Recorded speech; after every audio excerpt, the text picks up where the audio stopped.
There are all sorts of issues and circumstances there, but we've all been through there.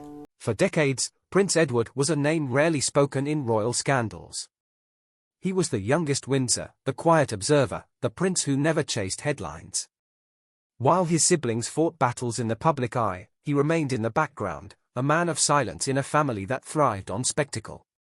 But now, that silence has been shattered. Prince Edward, the royal family's most overlooked member, has finally broken his silence on Princess Diana, and what he has revealed has left even the most loyal royal watchers stunned. Why now? Why would a man who spent his life avoiding controversy suddenly step forward and speak about a woman who changed the monarchy forever? Could it be guilt, a long-buried secret, or is there a deeper reason, one the royal family never wanted the world to know? Edward's voice is soft, but his words carry weight. His revelations challenge everything we thought we knew about Diana's life, her struggles, and the way the monarchy handled her meteoric rise. For years, the world has viewed Diana through one lens, a woman wronged, a tragic princess swallowed by an institution that could never understand her. But Edward's words suggest something far more complex. His account isn't just about Diana, it is about power, loyalty, and a monarchy that may have been far more involved in her downfall than they have ever admitted. The question remains, why did Edward stay silent for so long? Was he protecting the crown, his family, or even himself? And now that he has spoken, what does this mean for the royal family? Will his words bring long overdue justice, or will they only deepen the cracks in an institution already struggling to maintain its place in a modern world? One thing is clear, this is not just another royal revelation. This is a moment of reckoning. Prince Edward's words have changed the game, and the consequences will be felt far beyond the palace walls. But why did Edward, the prince who always stayed in the shadows, suddenly choose to speak now? Prince Edward and Princess Diana were never the most talked about pairing in royal circles. Their bond was neither filled with public warmth nor tainted by scandal. In many ways, they seemed like two people moving through the same world but on vastly different paths. Diana was the fire that lit up the royal stage, capturing hearts across the globe, while Edward was the quiet shadow, never stepping too far into the spotlight. Yet, despite their contrasting roles, their lives intertwined in ways few truly understood. When Diana first entered the royal family in the early 1980s, Edward was just a young man watching history unfold. She was a teenage bride, marrying his older brother, Prince Charles, in what was meant to be a fairy tale. The world saw a beautiful princess stepping into her royal duties, but Edward saw something different. He witnessed a young woman being thrust into an institution that was not prepared for her charisma, her emotional depth, or her modern approach to royalty. At first, Edward remained at a distance. He was not directly involved in Diana's world, and unlike his siblings, he did not engage in the high-profile dramas that unfolded within palace walls. But as time went on, he could not ignore the shift. Diana was no longer just a new member of the royal family, she was becoming its biggest force. Her ability to connect with people was unlike anything the monarchy had seen before. Crowds adored her, the press followed her every move, and the royal family struggled to understand how to contain her influence. Edward observed it all. He saw how Diana's charm created a rift between her and the institution that was meant to protect her. He saw how her growing fame made others within the family uncomfortable. He witnessed the tension between her and Charles escalate behind closed doors, and he understood the cracks in their marriage were more than just rumors. But what did Edward truly think of Diana? To some, she was a disruptor, someone who refused to follow the rigid rules of royal life. To others, she was a hero, a woman who humanized the monarchy and brought it closer to the people. Edward, ever the quiet observer, never took a public stance. He did not defend her, but he also did not condemn her. His silence spoke volumes. For years, he watched as Diana's struggles became more public. He saw the toll it took on her, and he saw how the royal family responded. But instead of stepping in, he remained a witness, a man caught between family loyalty and the undeniable reality of Diana's pain.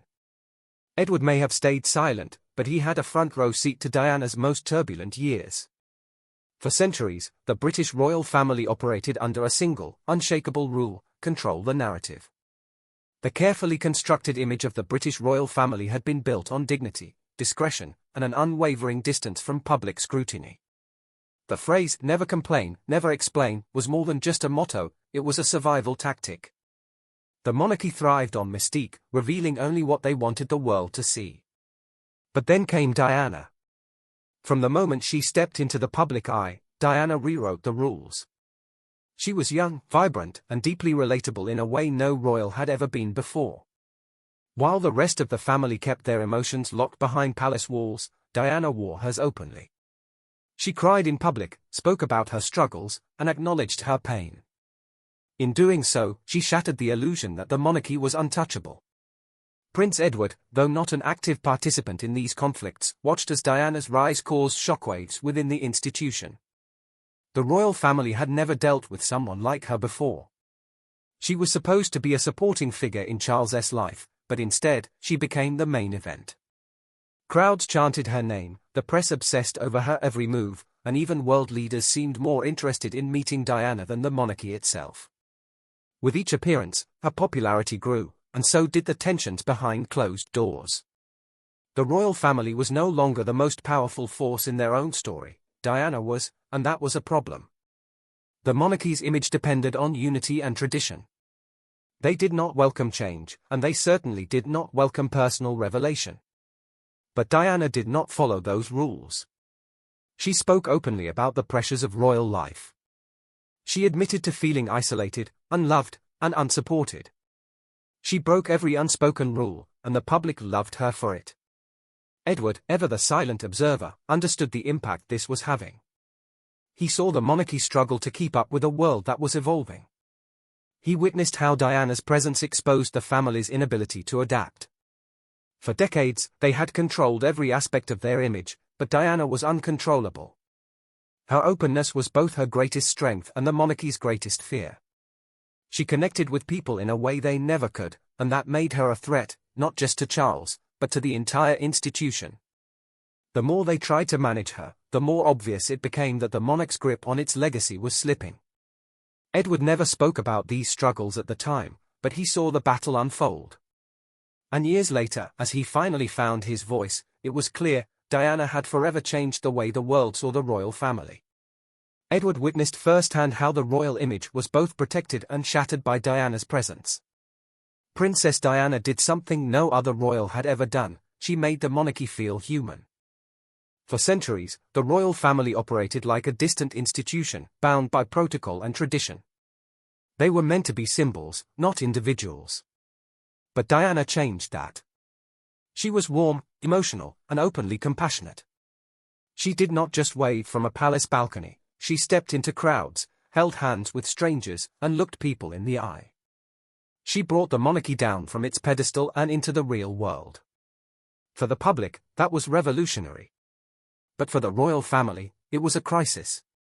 Diana's ability to connect with ordinary people was unlike anything they had ever seen. She visited hospitals and embraced AIDS patients at a time when misinformation about the disease caused widespread fear. She walked through minefields to bring attention to forgotten victims of war. She comforted the sick, the homeless, and the abandoned, not because it was a royal duty, but because she cared. The world saw her as a force for good, someone who made the monarchy more relatable and modern. But inside the palace, her growing influence was seen as a challenge. The monarchy had survived for centuries by being untouchable. Diana's approach was the opposite. She was open, emotional, and deeply personal, and that made her unpredictable. Prince Edward, unlike his older brother Charles, saw the power of Diana's approach. He understood that she was not just a royal figure, she was a global icon. But Edward was not one to interfere. While others within the family tried to contain Diana's influence, he remained neutral.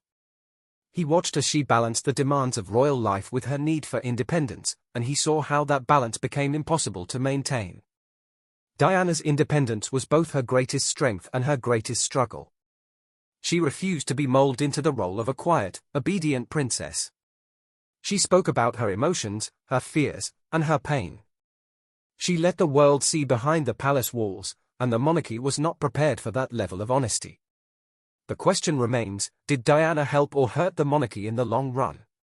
Some argue that she saved it. Before Diana, the royal family was losing relevance. They were seen as out of touch, an institution of the past. Diana made them matter again. She brought attention, energy, and a modern touch that kept them in the spotlight. She made people care.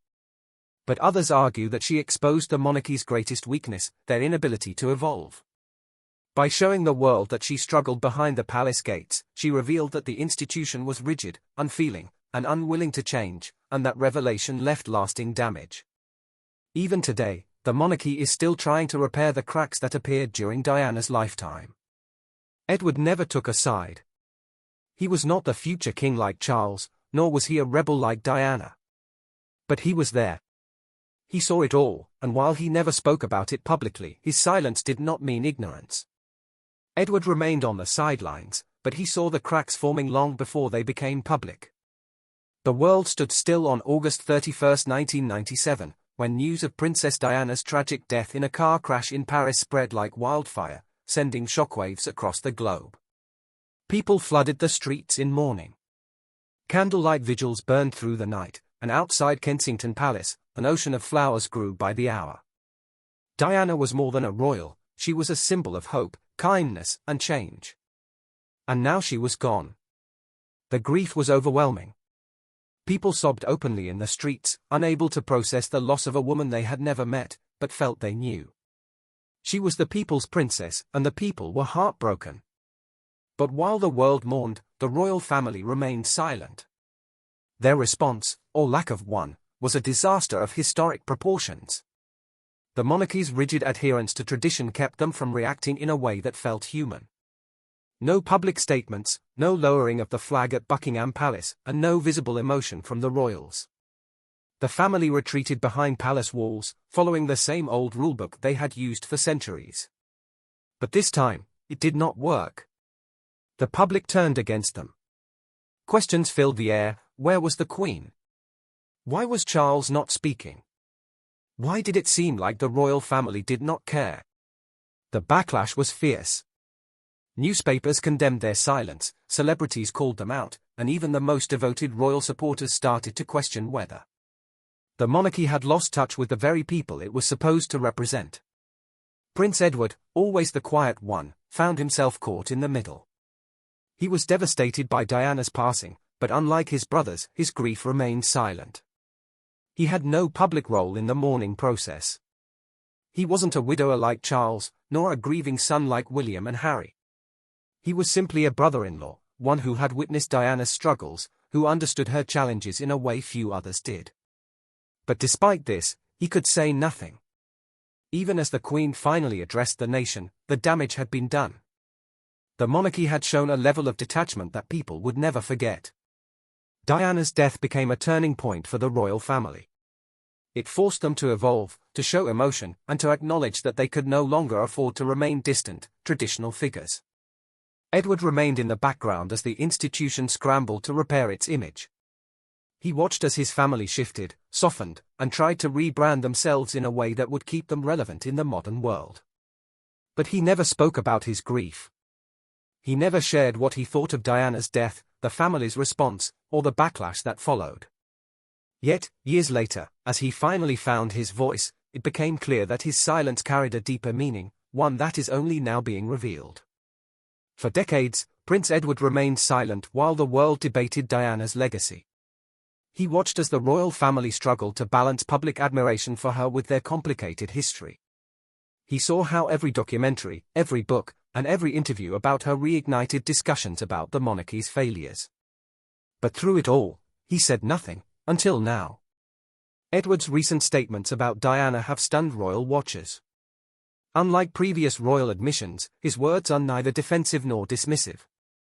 He does not try to rewrite history or protect the institution at all costs. Instead, he offers something that has long been missing from the conversation, an unfiltered look at the complexities of Diana's time in the royal family. For the first time, Edward acknowledged what many had suspected for years, that Diana was never fully accepted by the monarchy. He confirmed that the institution struggled to handle her influence, that her emotional openness was seen as a weakness rather than a strength, and that behind closed doors, she faced more resistance than anyone was willing to admit. His words revealed that Diana's isolation was not just a consequence of her fame, it was by design. But why speak now? Why, after years of staying out of the spotlight, would Edward choose this moment to speak? Some believe it's a response to recent royal controversies. The monarchy is once again under scrutiny, with younger generations questioning its relevance and past mistakes. Diana's legacy remains a major factor in these discussions. By speaking now, Edward is not just reflecting on the past, he is addressing the monarchy's present struggles. His words starkly contrast with past royal statements.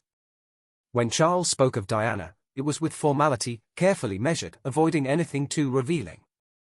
When Prince William honors his mother, it is with respect but also a clear intention to separate her legacy from his reign.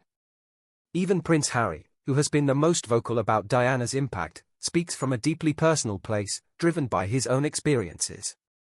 Edward, however, has no personal agenda. He is neither trying to defend himself nor position himself for public favor. His words are controlled, deliberate, and deeply revealing. In just a few sentences, he confirmed what many had suspected, that Diana's struggles were not just personal but institutional. His revelations have already sent shockwaves through the monarchy. His rare honesty has left many questioning how much more has been hidden behind the palace's carefully curated image. But the biggest impact is yet to come. Edward's words didn't just shake the past, they ignited a firestorm in the present. Prince Edward's revelations have done more than stir old memories, they have reopened deep wounds within the monarchy. His words, though measured and controlled, have forced the institution to once again confront its most painful chapter. The royal family has spent decades trying to reshape its image, distancing itself from the controversy surrounding Diana's life and death. But with Edward breaking his silence, those efforts may be unraveling. Inside the palace, the response has been fractured. King Charles, already burdened with the weight of his past mistakes, is said to be deeply unsettled. His relationship with Diana was a defining failure, one that has haunted him even as he ascended to the throne. Edward's words serve as a painful reminder of the choices Charles made, choices that shaped Diana's fate and forever damaged the monarchy's relationship with the public. For Charles, this is more than just a historical discussion, it is an unhealed wound that refuses to close. Prince William, the heir to the throne, faces a difficult balancing act. He has always honored his mother's legacy, but he has also worked hard to steer the monarchy into the future without being trapped by the past. Edward's words have now forced him to reconsider how much of Diana's story he is willing to acknowledge. Will he embrace the uncomfortable truth, or will he try to contain the fallout? His reaction will shape not just his reign, but the monarchy's ability to evolve. Then there is Prince Harry, the most vocal defender of Diana's legacy. His decision to step away from royal life was, in part, driven by the very forces that Edward has now exposed. Harry has spent years calling out the institution's failures, arguing that his mother was mistreated and silenced.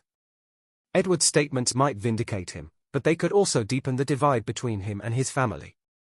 If Edward, the once loyal royal, can acknowledge these truths, how much longer can others continue to deny them?